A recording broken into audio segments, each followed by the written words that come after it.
Welcome to 6th grade health. This is lesson 132. We're going to be starting chapter 2.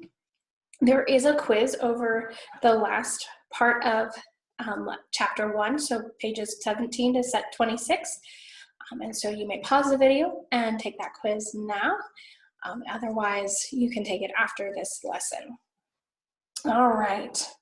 Some things about first aid is that if you do not know how to give first aid and you give improper first aid, it can actually be more harmful than not giving any at all. So really you should be trained in the basic first aid before you try to offer first aid. If you would, I'm just going to ask some questions that just to get you thinking. How do you stop a wound from bleeding? What should you do when you have a leg cramp?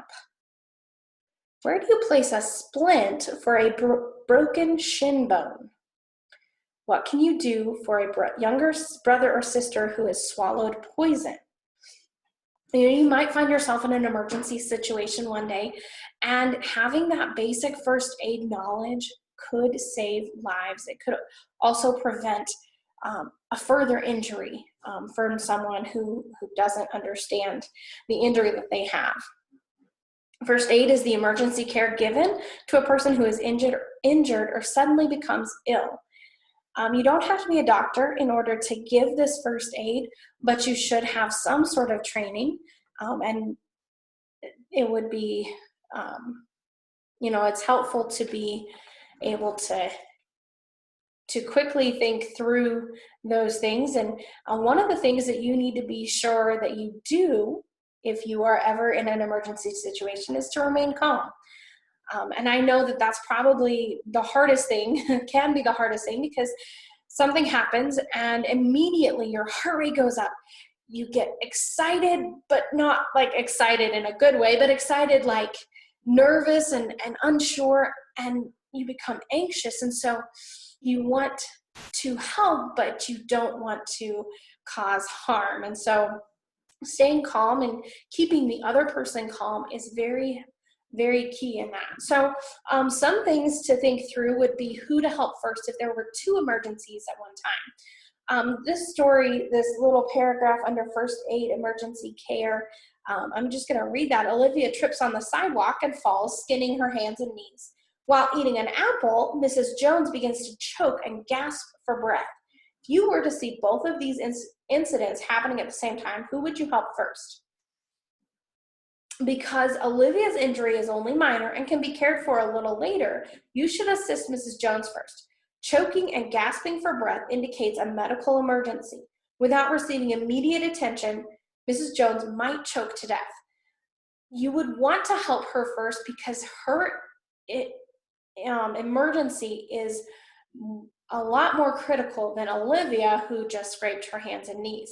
Though, yes, she's probably crying and not happy. You definitely want to help Mrs. Jones first because because it could become very serious. So a medical emergency is any sickness or injury requiring immediate care. And so Olivia's would just be a little bit of an accident and an inconvenience, but it wouldn't be considered a medical emergency in this case. We've got if you are ever in an emergency, you want to call for help as soon as possible, calling 911 or even calling a parent or a neighbor, an adult that can help maybe think through some of the things that need to be done. An ambulance worker is trained as an emergency medical technician or an EMT, which means that they have the basic first aid and some rescue techniques, some life-saving, some rescue techniques. A paramedic receives a little bit more training than that. They have the same training, but then some advanced life-saving procedures that they are able to do. And they are a paramedic would be more close to a nurse from a hospital in the training. So you want to make sure that you are, you first stay calm and then you plan what you need to do. So if it is if there's blood, there's certain things that you're going to need for that. If there's if someone is choking, there's certain things you need to do. You definitely want to get the professional help quickly. And then once you have made them comfortable and once you have given them any first aid that you can to begin with, give them some encouragement. Let them know that help is on the way and that you're going to stay by their side. And Proverbs 25:11 says, a word fitly spoken is like apples of gold and pictures of silver. It's just what that person needs. So you want to learn some basic first aid as you're getting older. Some things you may have already learned if you're in any sports or if you've played any sports. There's some injuries that are related to sports that we're going to talk about next. And you want to help out if you can, if you have some of this knowledge. One of the things that has really helped me over the years is this next method is the RICE method for treating muscle injuries. So if you have soreness or a muscle strain or even a muscle sprain, you need to go through these steps. First of all, you want to rest that injured area. So if it's on your arm, you don't want to be moving it around. You don't want to be lifting things or trying to do things, even eating. If it's on your right arm and you're right-handed, you don't want to be even moving it enough to eat. You're going to need to learn how to use your left hand for those things.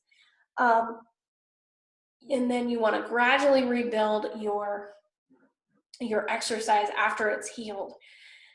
Icing it, the first 24 to 48 hours are critical to ice it. That's the time that it can really help prevent or reduce the swelling. And so then you also, when you put the ice pack on, you can use an elastic bandage to wrap it, not too tight, but tight enough to keep it on there. And that's compression. That's putting a little bit of pressure on it. And after 30 minutes, you leave it on there for 30 minutes. You remove it for 15 minutes. And then you repeat that for the first 3 hours of the injury, if you're able to. I know sometimes you're not able to get to those resources. The other thing that you want to do is elevate it above the level of the heart, because if your heart, the heart knows there's an injury and it's trying to heal it, but it's sending extra blood, and it actually causes more pressure there for the blood. And so if it can have an elevated, if the arm or leg can be elevated above the level of the heart, then the blood is going to drain back, and so it's not going to be quite so pressurized. And so one of the easiest ways is to have someone on a couch or even on the floor on a cushion, and it be propped against the couch or against the wall. And there are some ways to avoid these muscle injuries by stretching and keeping your extremities loose and limber before you exercise or be involved with sports. And so those things can help you. You can use this RICE method for muscle strains, for muscle soreness, for muscle sprains. You can, if you're just sore from working out or playing a game that you hadn't played in a long time, you can take a warm bath and it will relax your muscles. And one of the things with a sprain is that you don't want to be putting any pressure on it. You're not going to want to be up on it. And after the first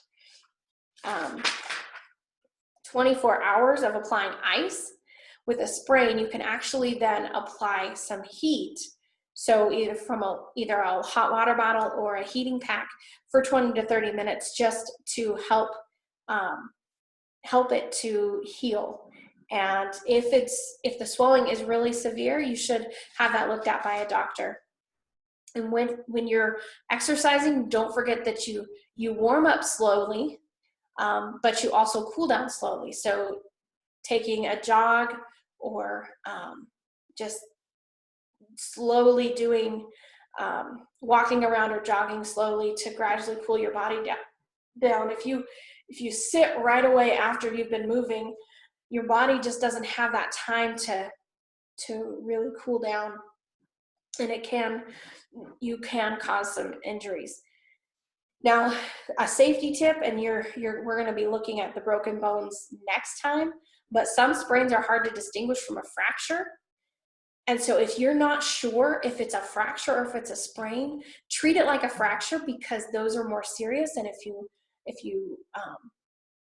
even if it's not a fracture, it'll still help the sprain to heal. And so we'll look at how that is, how that differs. So you're going to read pages 28 to 32, stopping at broken bones and dislocations.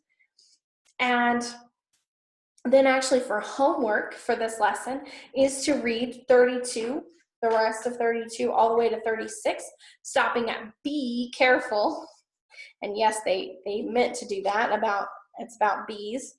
And then answering CCU, Comprehension Checkup, or Chapter Checkup 2, Section B, numbers 1 to 4, Section E, number 1 and 2, and then Section F, numbers 1 through 7, and answer those on a piece of paper. And we'll see you next time.